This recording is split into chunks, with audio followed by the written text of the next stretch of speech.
An angel's circle. Choosing the right souls. बाप के पास वो ही रह सकेंगे जो पूरे मरे हुए हों। Only those who are completely dead will be able to stay near the Father. तो बाबा ने महावाक्य तो सारे ही बोल दिए। Baba has said all the great sentences. किस चीज से मरे हुए? They should be dead from what? देह अभिमान, From body consciousness. देह के संबंधियों की याद से मरे हुए। They should be dead from the remembrance of the relatives of the body. ये देह भी हमारी दुश्मन है This body is our enemy. और देह के संबंधी भी इस दुनिया में दुश्मन है। And all the bodily relatives of this world are also our enemy. लौकिक दुनिया के भी दुश्मन है तो अलौकिक दुनिया के भी।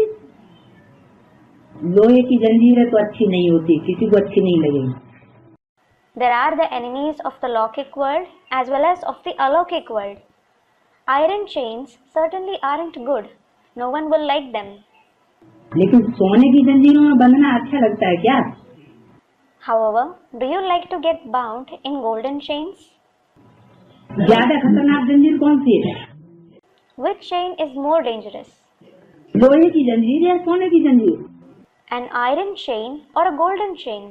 सोने की जंजीर और ज्यादा खतरनाक है क्योंकि ज्यादा कीमती होती है। The golden chain is more dangerous. It is because it is more expensive. उसमें जास्ती मोह लग जाता है। So you start having more attachment for it. तो अब हमें तो हर प्रकार के बंधन से परे होना है। Now we have to go beyond all kinds of bondages.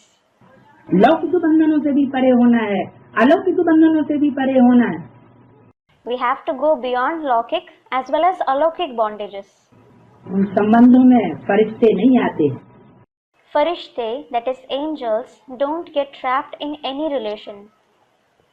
हमको तो बनना है फरिश्ता। We certainly have to become Farishta. फर्श की दुनिया वालों से हमारा कोई रिश्ता नहीं। We shouldn't have any relation with the dwellers of the earthly world. हमारा तो सिर्फ ज्ञान का रिश्ता है। We should only have the relation of knowledge. और ज्ञान आता है भगवान से। And knowledge comes from God. कोई मनुष्य से ज्ञान आता नहीं है। It doesn't come from any human being. बाकी बातें करने वाले तो दुनिया में बहुत हैं। As for the rest, there are many people in the world who speak. अनेक प्रकार की बातें बनाएंगे जिन बातों का कोई आगा पीछा नहीं, कोई प्रूफ नहीं, कोई आधार नहीं।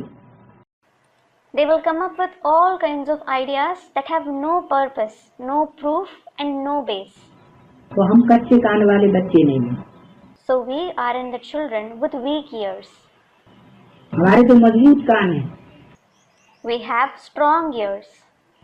ऐसे मजबूत कान हैं कि इन कानों में बाप की आवाज ही सुनाई पड़ेगी।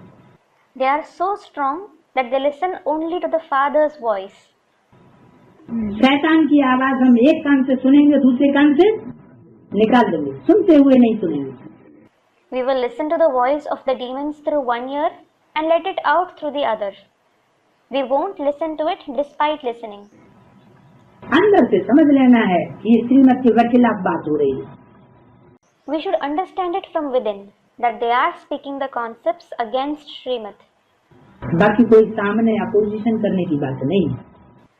As for the rest, it isn't about opposing someone face to face. कोई कुछ बोलता है तो हमारा क्या जाता है? If someone says something, what has it got to do with us? अपना मुंह खराब कर रहा है। They are spoiling their mouth.